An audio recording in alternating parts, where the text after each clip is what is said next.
Let's make sure your goals never miss a beat. Northwestern Mutual Financial Advisors are expert listeners. They hear what's important to you and help make it happen. It's a better way to money. Let's get started at nm.com. The Northwestern Mutual Life Insurance Company, Milwaukee, Wisconsin. A hilarious new stand-up special from comedy legend Jim Gaffigan, The Skinny, is coming to Hulu November 22nd. This Thanksgiving, see Jim in a whole new light as he gives you the inside scoop on everything from parenting teenagers to weight loss and gaslighting family members. For everyone in need of a happy hour, the new hilarious stand-up special, Jim Gaffigan, The Skinny, premieres November 22nd, streaming on Hulu. Ask me, ask Eliza anything. It's time to ask. Ask me all your questions. Leave them in the Instagram comment section. Leave them on your Twitter or leave them on your Facebook. We'll see them, we'll read them, then we'll give you answers. You know it, I've got it. I've got the answer, the answer. You ask me, I'll tell you anything.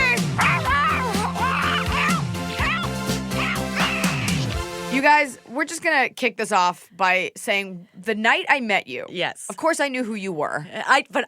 You're way so young that I actually thought that you were just helping out. I thought you were a server that night. Oh my God. Thank you. And then on the way to the car, Joanna Stein, my friend, and I were like, you know who that is? And we were like, no, it can't be.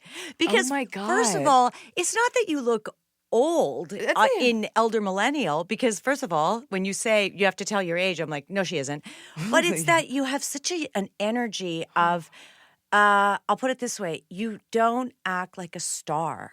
Thank you. Because I'm not, but thank you. But you really just were so unassuming that I was like, oh, she's so nice. I wonder if she wants a selfie. And I have such, like, we all have egos about performing and stuff like that, but Nia and I met, we were at a game night. Yeah. Suzanne Todd, who produced Bad Moms, did this with another woman. So there were about 60 women, 50 women there. Yeah. Ranging from Grammy Award-winning songwriters, Diane Warren, yeah, actresses. I didn't know Molly Sims was there. Like all these random celebrities, producers, agents. I didn't know anyone. I knew one other girl, and I just went because I was like, I'll just go. So when I saw you, I of course knew who you were, and I was just being on my best behavior, just being nice, because some women just won't talk to you or me.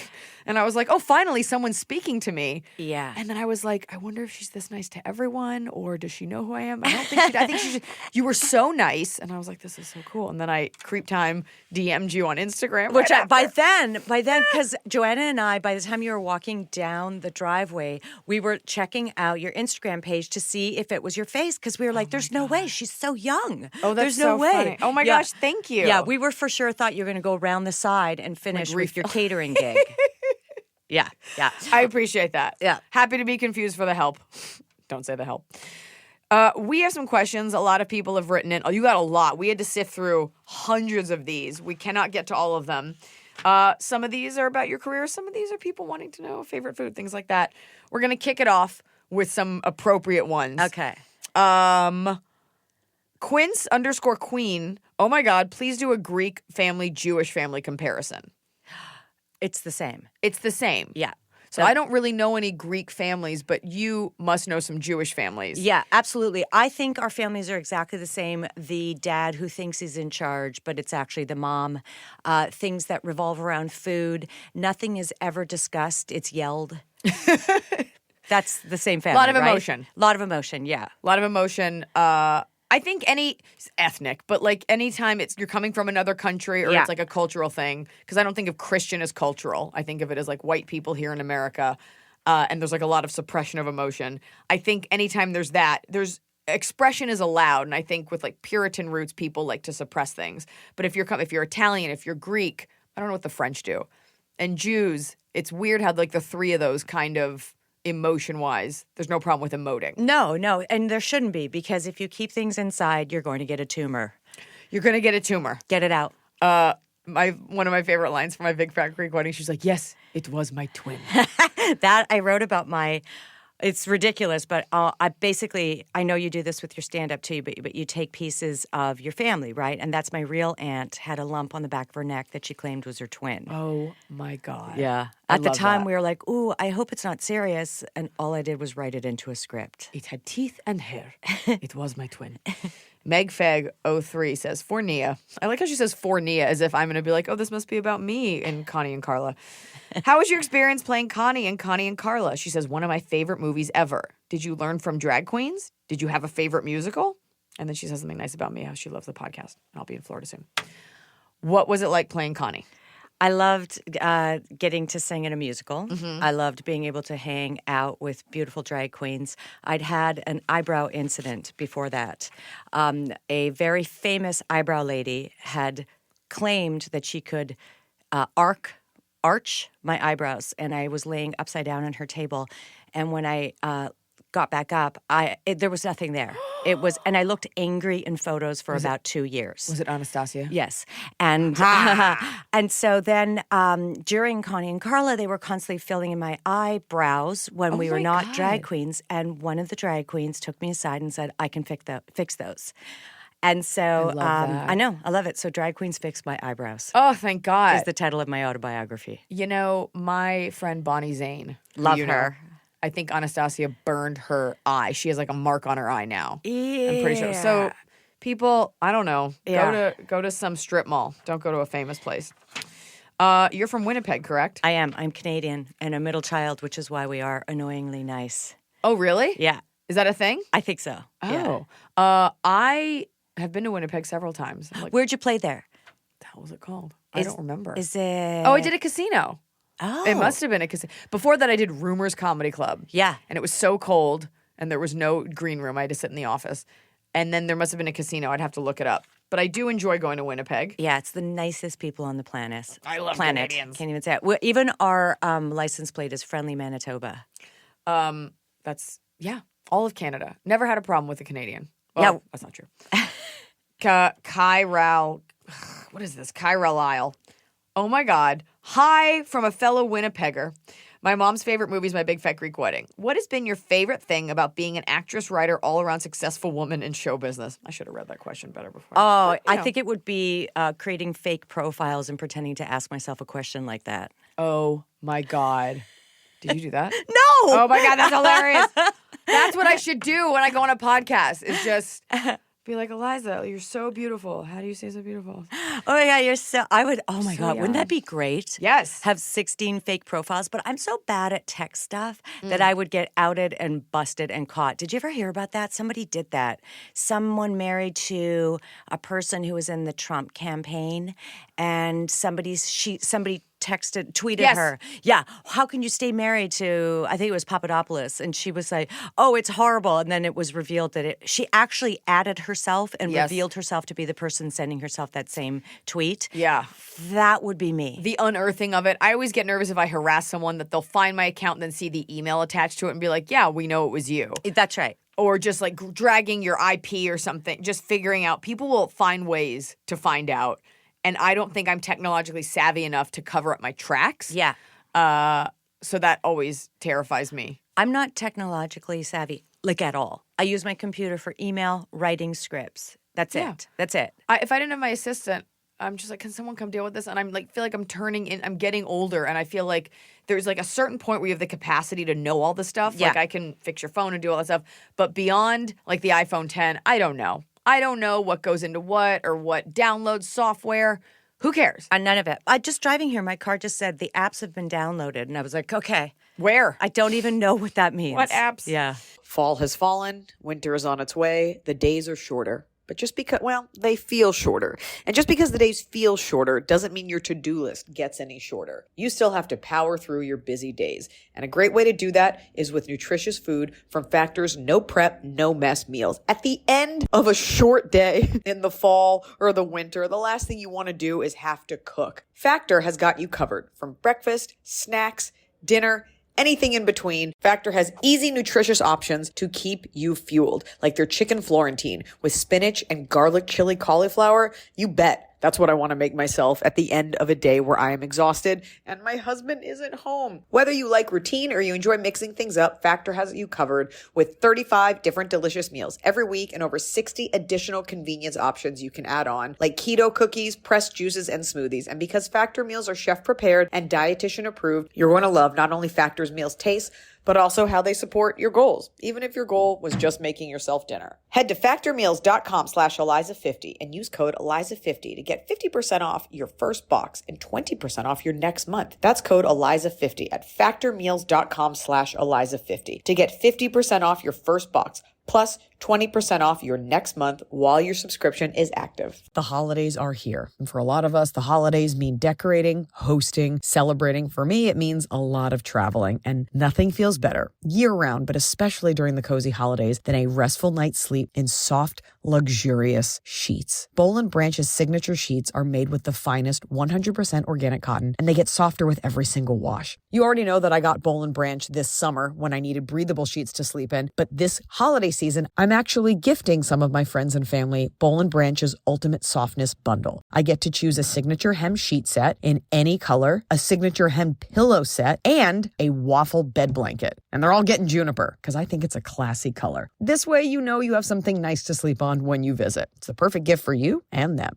Gift you and your loved ones a better night's sleep with Boll & Branch. And right now is their best offer of the entire year. For 25% off plus free shipping on your first set of sheets, head to bollandbranch.com/Eliza. That's Boll & Branch, BOLLAND branch.com/Eliza for 25% off. Limited time only, exclusions apply. See site for details. So finally, fall is here. I have been looking forward to it. I have had a hard year in a good way. You know, like I had a baby. I have been on a nonstop tour, nonstop traveling, and it's been hot. So I'm looking forward to, of course, pumpkin spice, everything, cooler weather, and slipping into a cozy sweater from Quince. I've talked about Quince before. Quince has beautiful leather jackets, cotton cardigans, soft denim, and so much more. All Quince items are priced 50 to 80% less than similar brands. Dressing expensive doesn't have to be expensive. Their clothing is beautiful, it's durable, it stands the test of time, and it's what I like to call a capsule wardrobe. I got an Italian wool cocoon coat. That's one of those, you know, it's got like a European collar and it covers my butt so I can walk around New York City and not be chilly. And Quince only works with factories that use safe, ethical, and responsible manufacturing practices. Get cozy in Quince's high-quality wardrobe essentials. Go to quince.com/Eliza for free shipping on your order and 365-day returns. That's QUINCE.com/Eliza to get free shipping and 365-day returns. Quince.com/Eliza.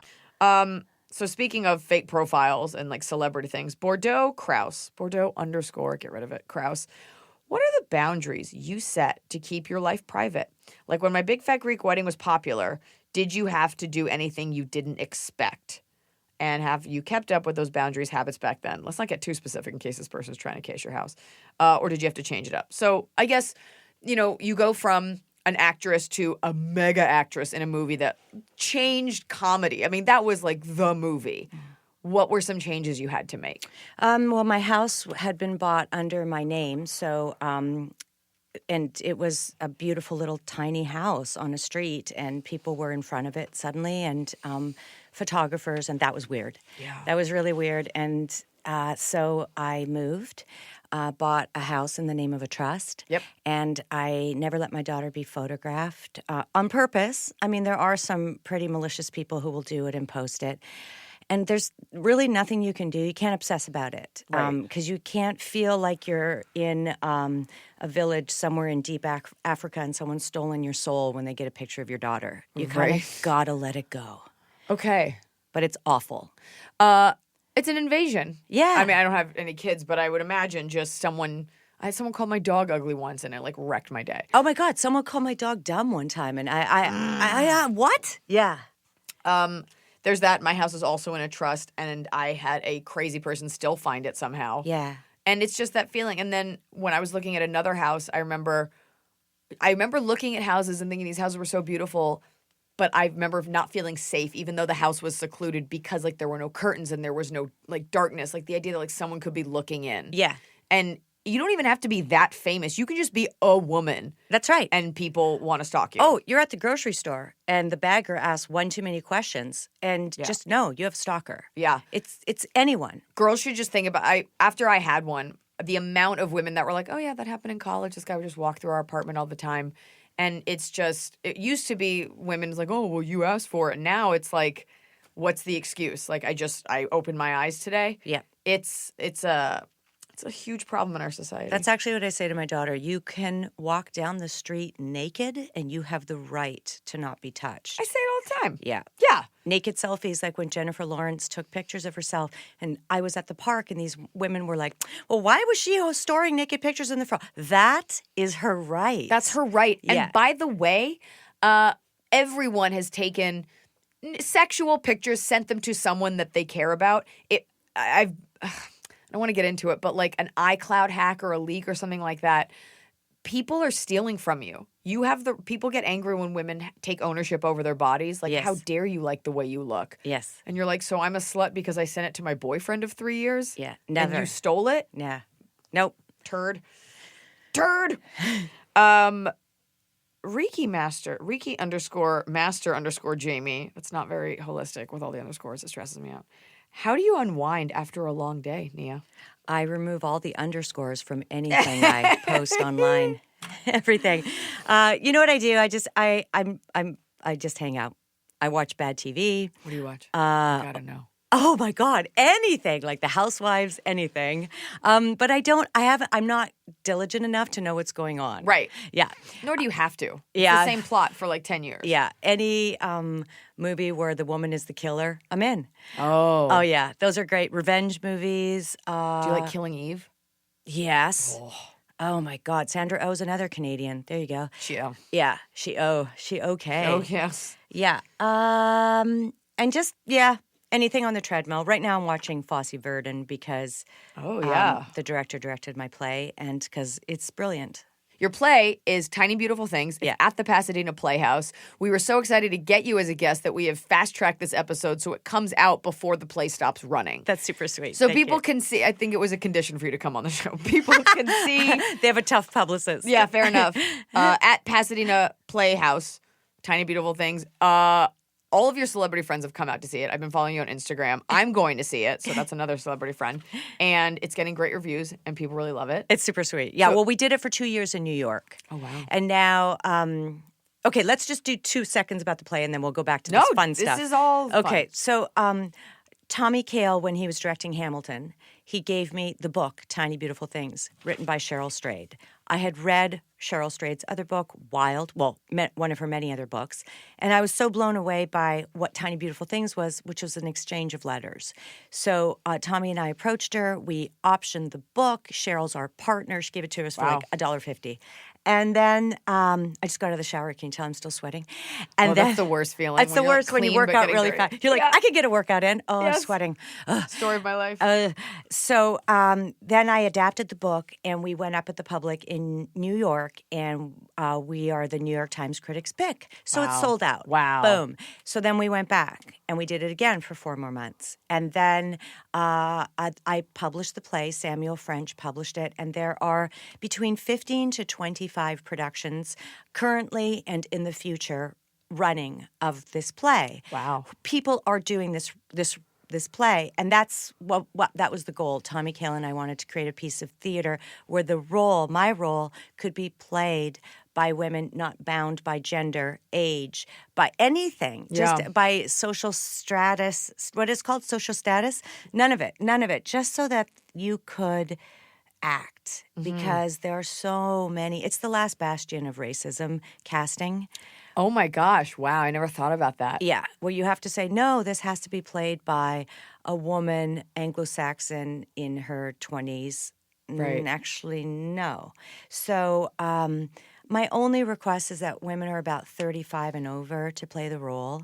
And done. That's you. You just made it, squeaker. Squeaks. And that's it. Other than that, I've seen it in San Diego. It played at the Old Globe. And the woman who played my role is, I think, about the same age as me, African American, and killed it. Right. Like she just, and it was that was the goal. But then the Pasadena Playhouse asked me to play it again, and I basically asked them for so many things, thinking, well, they'll say no. I wanted them to bring in the New York cast, because that's a shorter rehearsal process for me, that I split my role with another woman so that I could have my afternoons free for my daughter. Wow. who's What in actress school. has ever been like, I only want to do half the work because I've got other things? Yeah, like, why can't we split a role? Why can't Wow. we? Yeah. So, And what a yes. secure thing to Oh, say. my God. I've done it so many times. I don't know if I would have been that secure before I felt like, oh, I own this and I know what I'm doing. But then when I watched Samira Lukman-Harris play the role, I again, it's illuminating. You go, oh, she made a very interesting choice there. Yeah. See, I can't do what she does because intrinsically she is Sugar that's our role when she's playing it. So she owns it then. But you Yeah. can't copy anyone else's work. It's one of my favorite things about, and I always think about this, the one acting class I took, they were like, because one of the rules of acting is steal. Because you'll never play it the same way. Exactly. And I always wish that applied to comedy. When I see a joke I like, I'm like, I wish I could tell that joke. But with acting, you can take a Meryl Streep glance and you do it, and it's your glance now. It's never, no one's going to say, oh, you did a carbon copy. That's right. And so if somebody else is better than you, it's less competitive because you're doing the best you can. That's And like right. you could never play it that way. You'll never be the black lady playing it that way. You'll never play it the same way another actors would or could. That's right. So it's freeing, I would imagine. It is, actually, especially if you can become somewhat secure with yourself, which is impossible for an actor to do. Ever. Because we're just bundles of insecurity, like me. But there's something about this role where, well, Sugar, my character says, and this is all from Cheryl Strayed's writing, at one point looks at the audience and says, but this is who I am. And looks at the other actress and says, and this is who you are.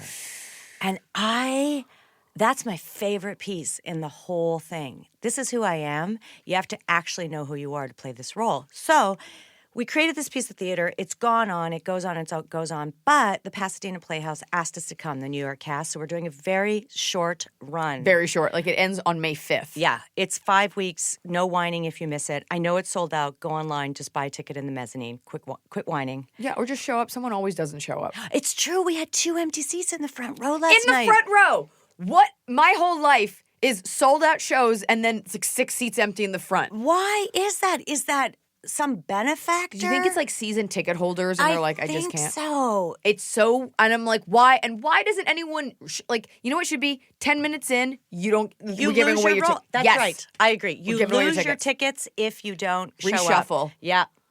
It is, I will tell the audience, I'll be like, there are 3,000 of you here tonight, but there's a hole in my heart because I'm staring at these 2 missing front teeth. Yeah. I would do a Q&A. I would say, all right, what's my dog's name? What's my dad's name? And then you can pick out your super fans. Yeah. Whoever answers those 6, bring them up to the front row. Bring them up to the front. Yeah. Yeah, it's, I'm glad to know it's not just me. No, I hate it.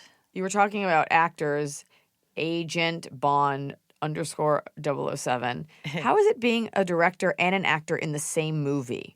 Answer that before we ask, because I have questions about that. That seems hard. It was very difficult because I had a DP who lost his mind. He wasn't very, forthcoming on the production. I think if you have a great DP, you can do it. That's what everybody says. Yeah. Get a good DP. Yeah, a DP who is your partner. Director of photography, for those of you that don't know what a DP is. Yes. This is the person setting up all your shots. The shots that you come in with. Mm-hmm. You come in with a shot list and you say, this is how we're going to film this scene today. And then the DP will say, oh, you probably need an insert of the hand on texting. Oh, okay. You probably need, I would start with the master on that because the sun is in this direction. Great, thank you. Everyone just tells you, and then the director is the decider. Well, if you have a DP crying, sipping an iced coffee, going, I can't lay all that dolly track, then Oh my you've got an God. obstructionist in your midst. And I actually have a rule on every set. If you cannot spot the asshole that everyone's talking about, it's you. Whoa. So spot the asshole. Is there always one? Always, always. There is an obstructionist on every production. What I should have done is fire this person. What I have done since, what I learned since I directed, is I just walk up to this person and say, you don't work here anymore. That's all. Rather than being afraid, like if I get rid of, like I feel like it's always like better the devil, like keep this guy because I don't know what, and I don't want to stop production. But yeah, that's how people got married in the 50s. Keep this guy. You don't know what else you're going to get. There's always something better. There's always an easier route. It does take a lot of courage, just in general, whether it's a boss or a coworker or anything, to be like, if you can get rid of that energy, to be like, we're going to put a pause on this, get rid of you. Yeah. And I even had a situation where the less experienced gaffer came to me and said, the crew is with you, and if you take this person off the production, I will DP your movie. Granted, it will be a huge promotion for me. Like, just was transparent in what he was saying. Nice try. No way. Yeah, and I kept going back and forth, like, what should I do? Now, in hindsight, I think I should have done it. It was a simple movie to light. It just needed a can-do person. There was a woman who was the dolly. For people listening, if you're watching a shot in a movie and this camera seems to be moving, that's because dolly track has been laid. The camera is put on it, and the camera moves alongside two people walking down the street. Well, one of the women, the dolly puller, it's always got to be someone with a steady hand. She's pulling. Well, when I when I took a step to the right in a scene, I had to put something down, a piece of paper. But there was no way an end table could be in that scene at my kneecap, or the dolly would have been hitting it. So there's a union, right? And so I had to put this thing down, but every time I dropped it on the ground, it would go and make that paper fluttering sound. So she turned to me and said, I'll take it. Now that's a can-do person.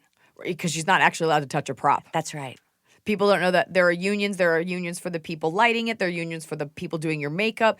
If I had a piece of lint, someone else who doesn't work in wardrobe could not come up and take that lint. That's right. I mean, they can, but you don't, because God forbid something happens. That's right. But everybody's got it's like a military. Everybody's got their exact role and their person they report to, and you stay in your lane. Yeah. And that's actually how it all works. It does work, but except for that, we could never find the person doing that particular department. So for her to have such a can-do attitude, I don't know. I love it. You can always see it's the people with a light in their eyes who want you to succeed. Right. And as women, we walk into a room and we have to prove to everybody that we are allowed to be there. We have to prove to everybody we're not a one-hit wonder. We're not a fluke. We're not somebody who's sleeping with somebody. We're here. Right. We actually worked our way to this position. But usually people have an attitude of prove it. And within 10 minutes, you can figure out in the room who's with you and who isn't. We will keep trying to win over the people in the room. And sometimes you just have to say, sorry, but you need a little more therapy before I can have you on my team. Yeah. And not work with those people. I think in life, that's probably... I was having a conversation with someone yesterday about... there's all these memes, there's all this like stuff for women. It's like, cut out the bad energy. And it's like, you could be the one creating it by allowing it in. You have to literally just stop talking to some people, stop working with some people. Yeah. Your eyes perked up when I said that. I love that. I know. Yeah, that's exactly right. We're always like, why is this person here? But sometimes I hired that person. Right. So, and honestly, the few times that I have hired those people, I knew. Yeah. I knew in the interview that something was off. You could feel it. Yeah.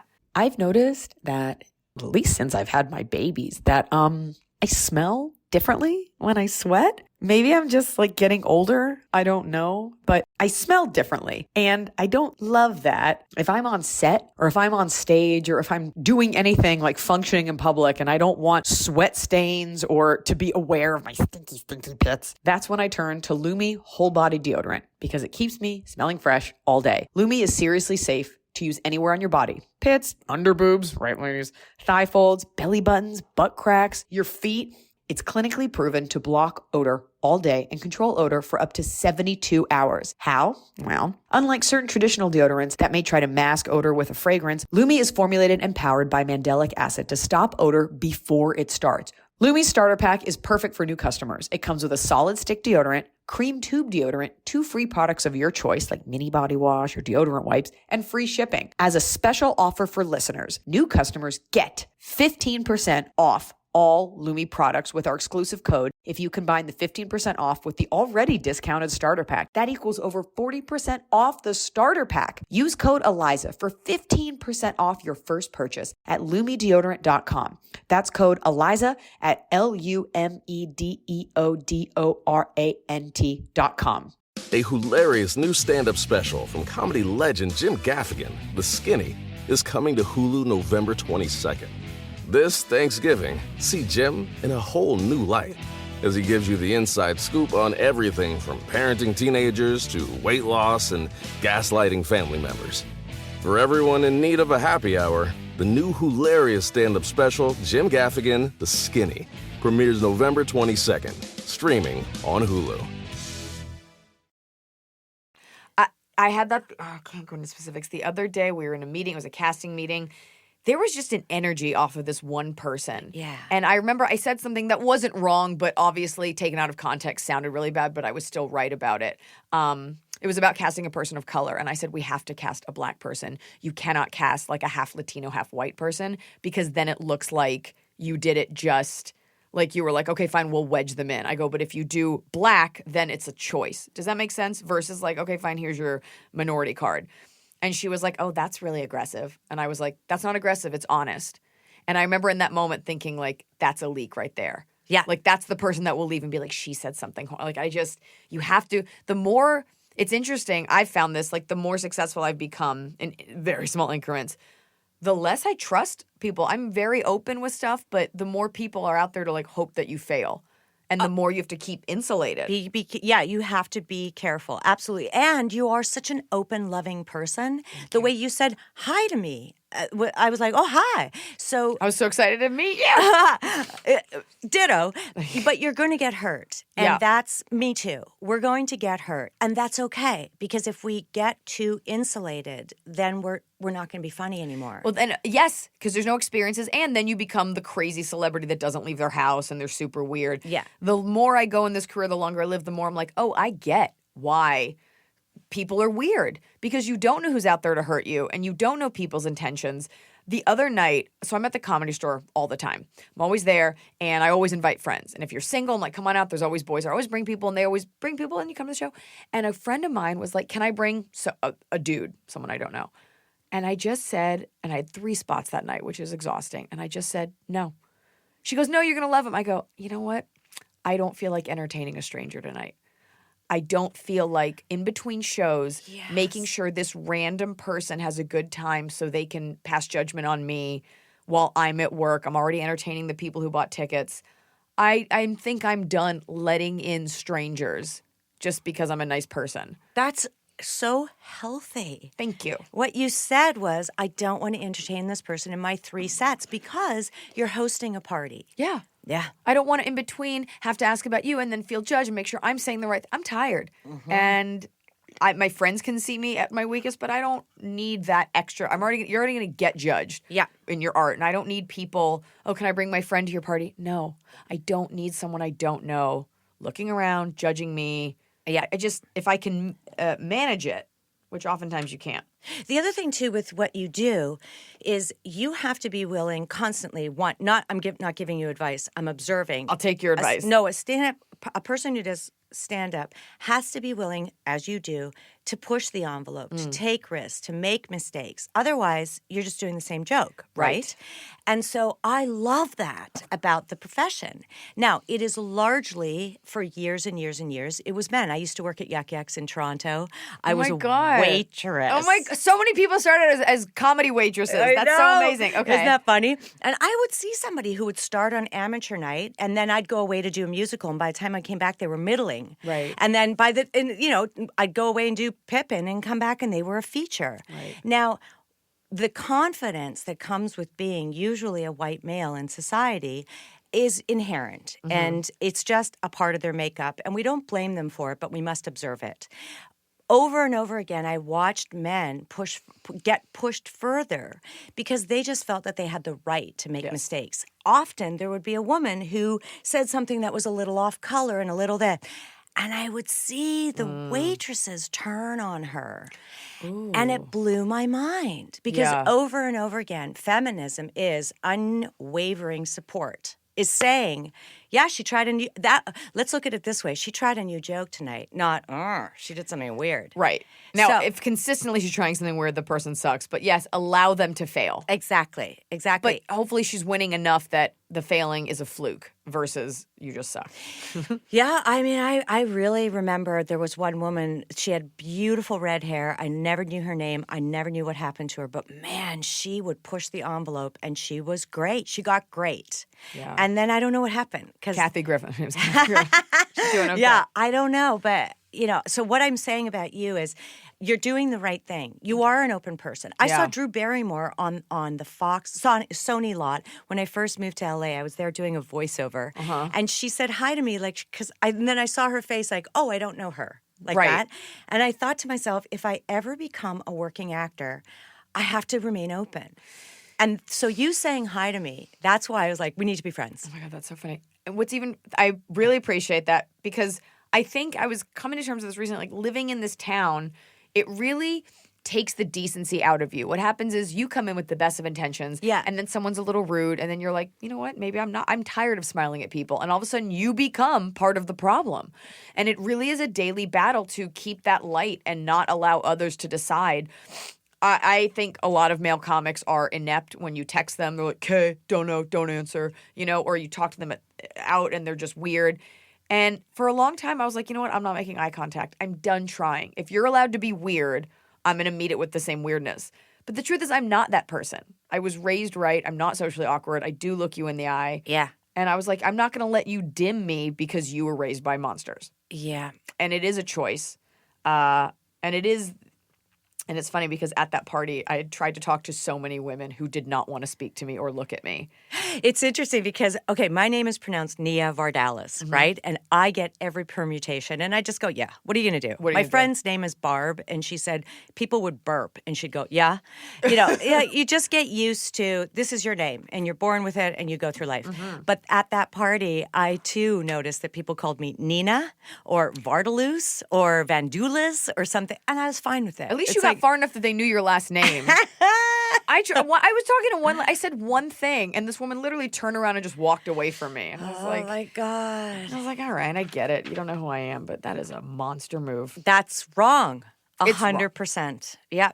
But it's also like I also didn't know anyone, so I was like, okay, my observation was it was a game night, and so we were all in different rooms playing games, and I kept thinking because some of us were really participatory, like we were in there, I'm the team captain. Some girls were just on the side talking, and I was like, oh my gosh, it's like looking at what we all would have been like on a softball team in middle school. Some girls are go-getters, some girls suck, but they're playing. Some girls are too girly, they don't want to play. And I said it to someone when I was like, isn't that fascinating? And she just walked away, and I was like, I'll just go fuck myself. This is great.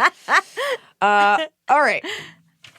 I don't want to ask you. Somebody wanted to know if you ever come back to visit Winnipeg. Yes, I do. Snoopligers says, okay. So that's her answer. She goes back probably to visit your family, right? Yes, my family lives there. My mom and dad are there, my sister, and they have a restaurant, my brother-in-law, and it's great, and I love Winnipeg, and I go a lot, but I slip in and out. Quietly. You don't want to make a big thing. Yeah. I am Allison. What are 3 things? You don't have to do 3. You could do 1. An aspiring writer should focus on. I think you would probably agree with me that it's watch your family and figure out a way to monetize the pain of your childhood. Figure out a way to monetize the pain of your childhood is brilliant.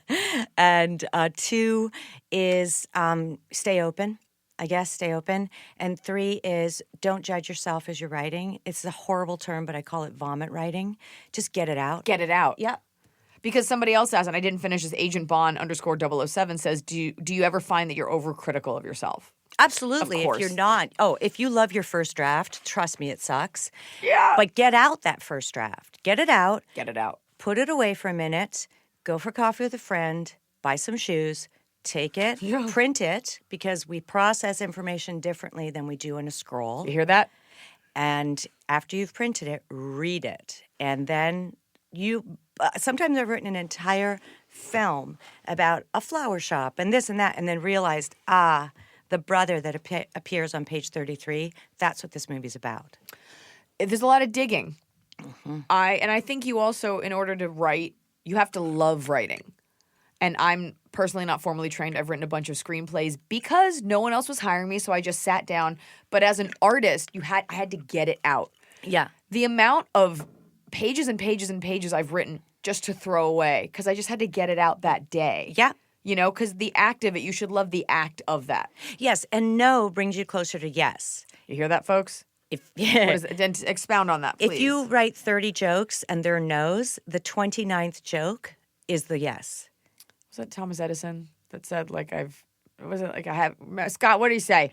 Like, I haven't failed. It's just like 20, like, it wasn't, what is it? It's a quote about inventing the light bulb. All right, cool, Eliza. He's like, I haven't failed that many times. It was just all these times I was this much closer to. Yeah. It's very, had I nailed that quote, everyone would think I was so smart right now. Super smart. But I got the Thomas Edison We part. can look it up and we'll patch it back in. There you go. But I will say this about when you're saying about writing for yourself, I have the same problem. Yeah. People do not cast me in their productions, and I don't know why. I To feel this the same way. day, I don't get it.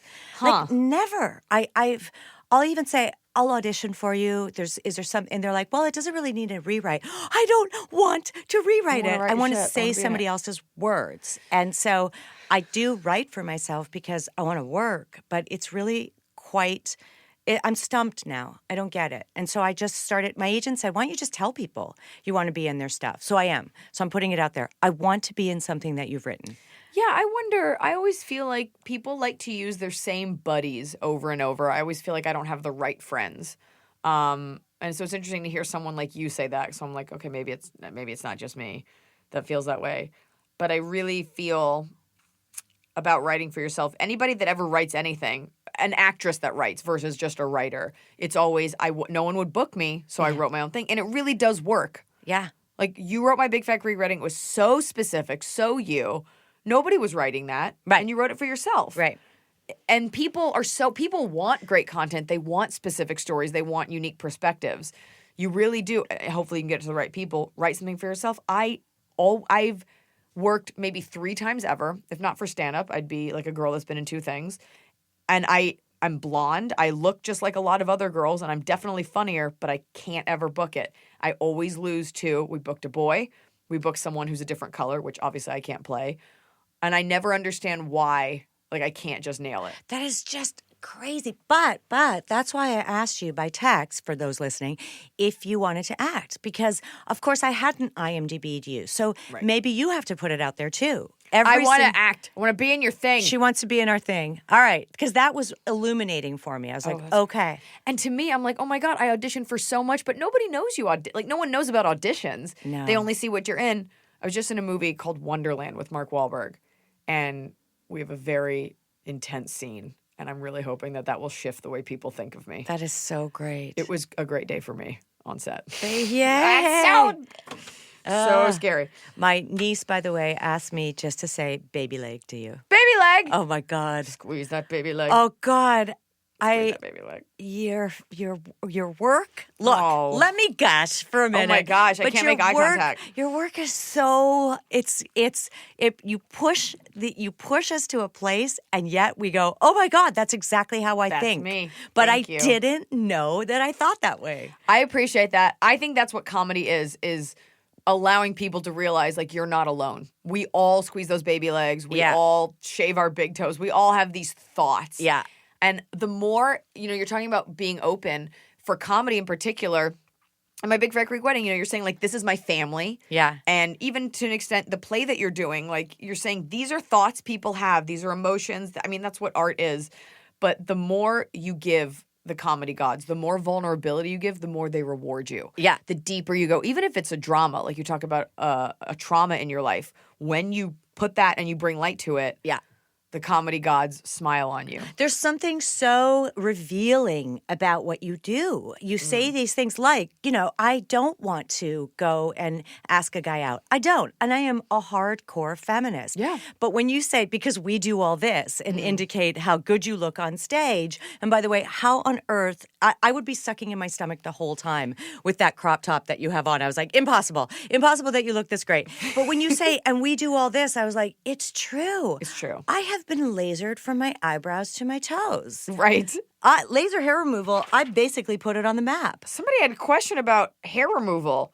What did you write? Nia posted this question on our Instagram and said, if you have any questions from Where Do Babies Come From and How to Write My Right Story, please go to Ask Eliza Anything. Oh, someone says, now I have to ask, what's the best facial hair removal technique? Bibble Lolo says that. Okay, you got to go laser. Bibba Lolo. Yeah, you got to go laser because there's something about it. And do it right after your period. So when the place says to you... Boys, listen up. Yeah, when the place says to you, come back in 6 weeks, don't. Go back in 4 weeks. Go back every single 4 weeks and get your laser done, and it will go away. I got my legs done. It fell out in crop circles. It never came back. I don't shave my legs 5 years now. Wait, why after your period? Because that's how you, first of all, before it hurts too much because you're sensitive, right? Yeah. And that's how you can time every 4 weeks if you have a regular period.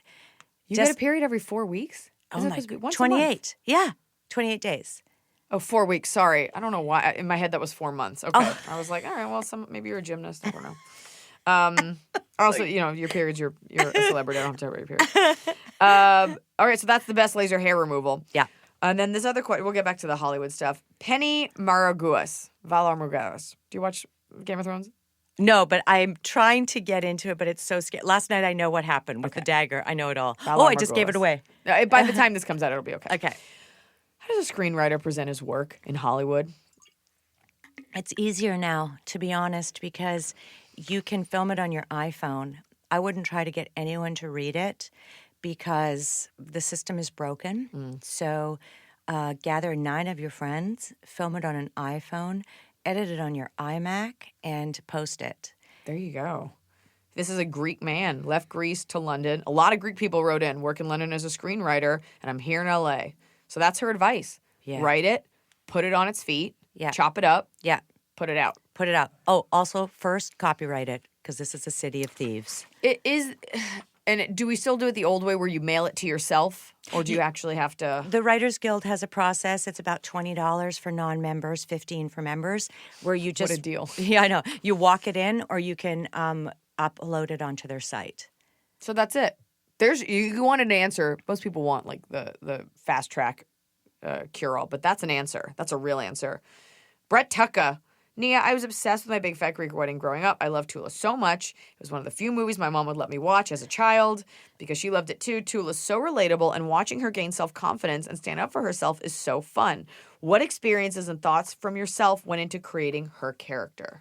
That's an excellent question. That is a good question.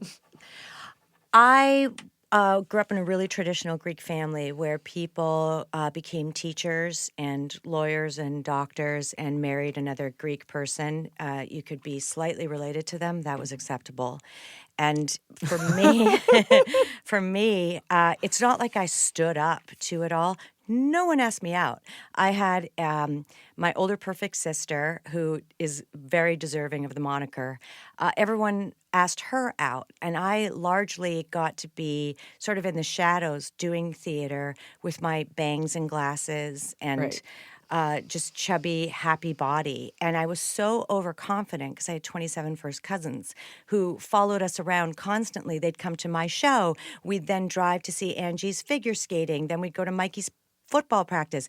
We all loved each other so much, and we all developed our comedy, told each other stories, and we all thought we were awesome. Right. And I didn't know that people could be mean and weird because You were so insulated with your loving family. absolutely I love that, though. Yeah, we didn't hang out with other people, Xeni, foreigners on the weekend. We just didn't do it. What happened, though, is that I was largely always feeling like I didn't belong. And I highly recommend it for anyone growing up because If you can manage it. Yeah, it makes you an observer. It makes you watch things. And even though you want to be a part of it, it's almost better not to be. Don't be a basic bitch if you're listening to this. you go. Just be outside the norm, like your own music. If there's anyone in your group of friends who is trying to influence you or telling you who to date or who's cool and who's not, get out of that group and just be you, because there's only one you. Everyone else is taken. There's only one you. That's interesting because I always felt like I should be a part of things. And on a granular level, I never felt part of anything. Like I went to the nice school and I was not ugly and I had cool friends, but I wasn't like the coolest one. But I always felt like I was always observing them. I always felt a little bit on the outside looking in. Yeah. That's interesting. Yeah. So if you feel, and it's hard to tell people that when they feel so bad or they're being bullied, but like just know it gets better. And the people that peak in high school suck. Like that's it for them. It's sad, and everyone wants to belong and feel like they're part of a group, but don't cut off parts of yourself just to fit in. Because then you're the girl that's trying to be like the other girl, and people hate that girl. Yeah. People hate that girl more than they hate a loser. And also, you'll hate yourself. Yeah, you'll have nothing left. Also, every time I've tried to do something someone else does, like other than like an outfit, like it always falls flat. Like even because I love to observe, like someone will say something cool, I'll be like, I'm gonna say that, and then I say it, I'm like, someone calls me out for it. Like, did you say that? And you're like, oh, I guess I can't pull off saying lit. Yeah. Emily Oakland, have you ever felt pressured into playing a character or doing something in your career you never wanted to do? No, I would love that opportunity. But no one's ever told me to do something I didn't want to do. I rarely have been invited to be in other movies. Right. Now, for example, these fake tattoos that I'm wearing for this character. Oh my God, I thought they were real. And I was like, you have a neck tattoo that's so lit. So cool. Oh my God, you say lit. You're the coolest. I push myself to play things that I normally am not comfortable playing because otherwise I'm just kind of dead creatively. So when I took on this role, Cheryl Stray talks about things that happen in her life that are just unimaginable, from heroin use to child sex abuse. She's unbelievably candid. And when I read the book, I wanted to eat the pages and throw it across the room. It was so uncomfortable for me to read it, and I wept through it. Also, even if I couldn't relate to one of the stories, there's something about, and I'll use her term, it unzips you. Wow. And so I said, I have to adapt this. I only stuck just one toe in. I want to adapt this. Yeah. And then when I sat down with Cheryl Stray to ask her for the permission to adapt her book, she has a way of seeing you, and she said, "And do you want to play Sugar, like me?" And I went, "Yes, please." And I mean, I couldn't even admit it to myself until she asked it. What a big ask. Yeah. She just knew it. She's just so cool. Anyway, I got to take a picture with her, as you saw, opening night with Reese Witherspoon. I saw that. Cheryl I was like, I Stray should have gone that night. Dang it. So this is, we also like to ask basic life questions. I tried to take out a lot of the food ones. People love to try to start fights about like curly Cheetos or straight Cheetos. And as Jen Kirkman pointed out, you don't want the answer. You just want to fuck up my shit. So we're going to ask you a specific question. Okay. Sam_Sid_CatSatPlay. Cats at Play. Wow, I'm so excited for this episode. I love my Big Fat Greek Wedding, and I love the Great American Baking Show, as do I. I love the British one. I love the American one. So soothing. You're so likable.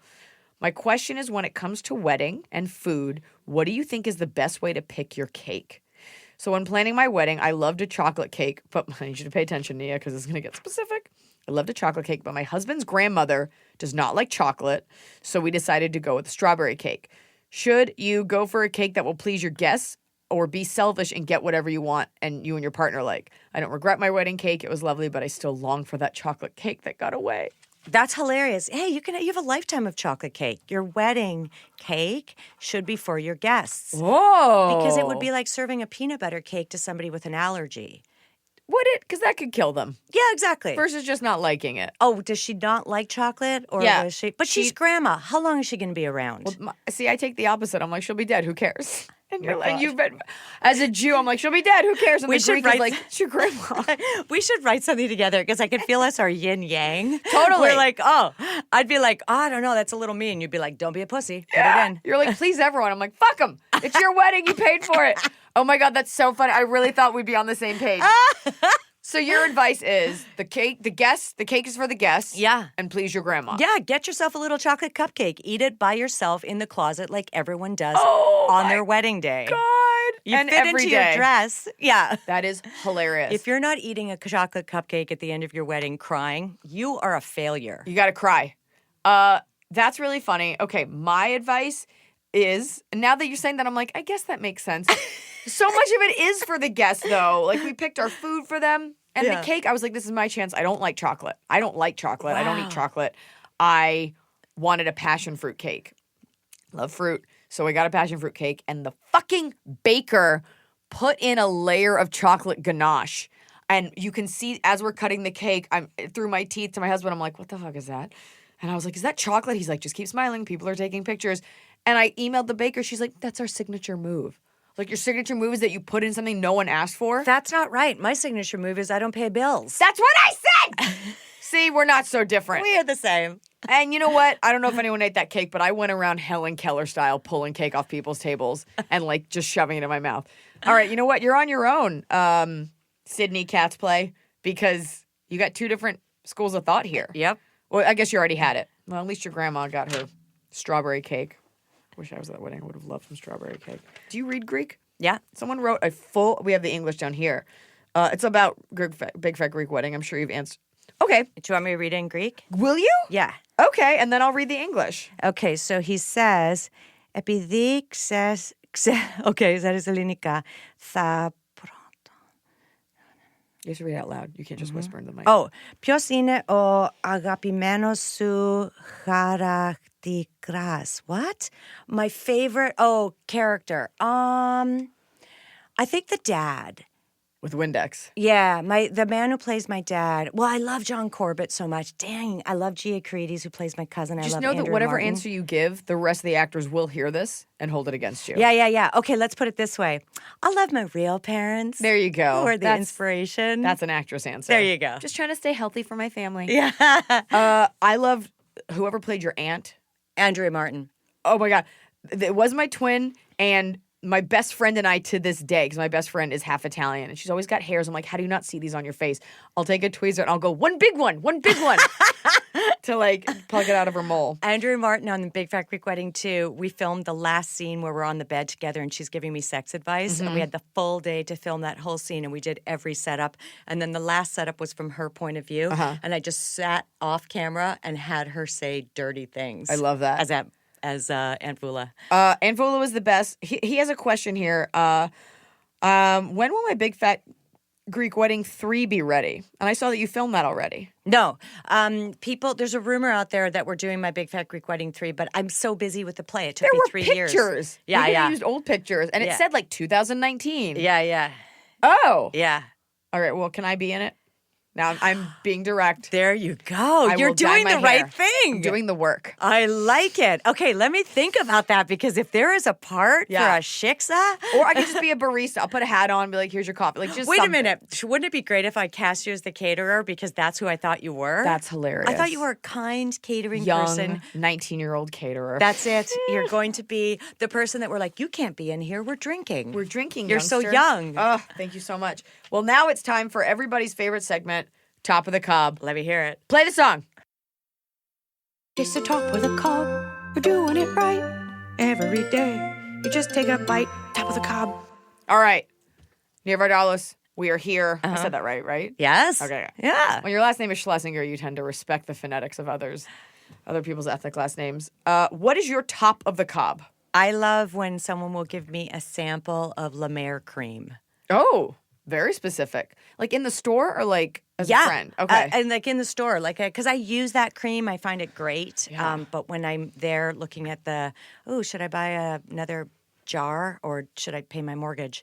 Yeah, it's I love so it when they go, here's a sample. You're like, yes. You come back with a mustache. You're like, can I have a sample? I go to this place to get my face lasered for like skin, whatever. And they have this stuff, the serum they want me to use. And she handed me a handful of samples of it. And every time I go back, I'm like, can I have some more samples? I'm already paying you for this laser. Yes. Get those samples. Plus, you need weeks of a sample to see if you like something. That's right. Putting it on your hand, it's like, of course, no lotion is spiky. No. So it's gonna be Or soft. when you go to the store and they put, see, another fake tattoo. Yeah. And they do lipstick samples on your hand. You're like, no, I need it on my face. Do you know on your face? Mm-hmm. My top of the cob is having your clothing organized in your closet. Bonnie Zane came over and helped me organize my closet yesterday, which is why I'm wearing this and not like different sweatpants, because it makes you feel like you have all brand new clothes. Yes. You want to, and I'd never really organized a closet, and now everything looks like it's at a store. Is this at your new house? Uh-huh. Wow, that's a nice friend thing to do. It was we went to Container Store. She did everything. And That's a big thing to get hangers that aren't just dry cleaning hangers. That's a big moment. Fun fact, because I bought nice hangers before, and I had a bunch of wire hangers from dry cleaning. You can take them back to your dry cleaner, and they will reuse them. I didn't know that. Yeah, so don't throw them away. And if they don't take them, leave them on the doorstep and run out. Actually, do you know what I use my hangers for? My stylist, Jessica Pastor, taught me this. When you go on a press tour, she does all the outfits already put together with the jewelry attached to it, like in a On bag. one hanger. On one hanger. There you go, and folks. it says like it'll say like the one show, London, and then each thing, and then you just open just up do it. the bag. So I've learned to travel like that. I don't ever pack, like I don't fold things. I just hang everything on those hangers and just put it into a suitcase. And then when you get to your destination, you just open up your suitcase, pick up all the hangers as one, and hang it up. That's brilliant. Yeah, there isn't jewelry attached. Is to it them. a carry-on suitcase, and a or are you note. checking a bag? I check a bag. Okay, so that's we're on different planets because I would never. Yeah, I have a friend who never checks a bag. Can't afford it. I mean, yes, but like time-wise, Yeah. got to get out of there. You got to get out. Yeah. Also, I wear the same thing on stage, so that makes it's a uniform. Oh, that's great. It's been great. I just wear my own tour T-shirt and black jeans, and then I can stuff all my gifts in my bag. Bottom of the cob, I will kick it off. People love to talk about waking up early. I think it's overrated. You get up early, you're exhausted 2 hours later, and it throws off your circadian rhythm. You don't need to be productive early. All the cool kids stay up at night. I think waking up early is overrated. I like that a lot. Okay, my thing is there is a trend in Los Angeles where they have a restaurant with an outdoor patio right beside a nail salon. And that grosses me out. The idea of a toenail just being clipped and flipping out of that nail salon into my salad makes me hurl. Flipping. Yeah. Going through the roof. Yeah. So if we meet for lunch, Okay. I will Google it to see if it's an outdoor patio beside a nail salon. That is so funny. I thought you were going to say from all the noxious like chemicals. Yeah, I feel like if you've ever driven behind a bus, it's kind of the same. There's a restaurant called WeHo Bistro right here in West Hollywood, and it's right. Their dumpster is right next to their patio, and it wafts. And I'm like, nice try. Like, put your garbage somewhere else. Yeah. Or don't have a patio. That's got to be a health hazard. The nail thing is very funny and very quirky. That's like, ugh, it's a thing. It's a thing I can't do. Okay. Well, Nia Vardalos, you're going to be starring in Tiny Beautiful Things at the Pasadena Playhouse. It ends May 5th, so don't put this off. This isn't like Knott's Berry Farm where every year it comes back for like, whatever, Not Scary Farm. Like, you've got to go see it now. Meant to say Halloween Horror Nights. The point is, it's now and then it's over. It's over. So, yeah, no crying. I will say this. You're coming on, don't say the date, but I think you're coming on. We're coming. I have it on my phone. On hold on. I have to look. I think on this day. If that's what you think it is, it probably is. Okay, great. John Stamos is coming that day. Woo! It's just me and all the hot Greeks That's hanging right. out. That's and if you right. want to follow Nia, check out her awesome life at Nia Vardalos. So the last name is Vardalos, but you should know that already because we all love My Big Fat Greek Wedding, and My Big Fat Greek Wedding 3 hits theaters any day now. Right? I guess I got to write it. Ugh, I'm so glad I smiled at you and said hi at that game night. I'm telling you, we're best friends. We're going to write movies together. Yeah. By the way, if I write a movie, you're cast in it. Thank you. The end. This is how it's done.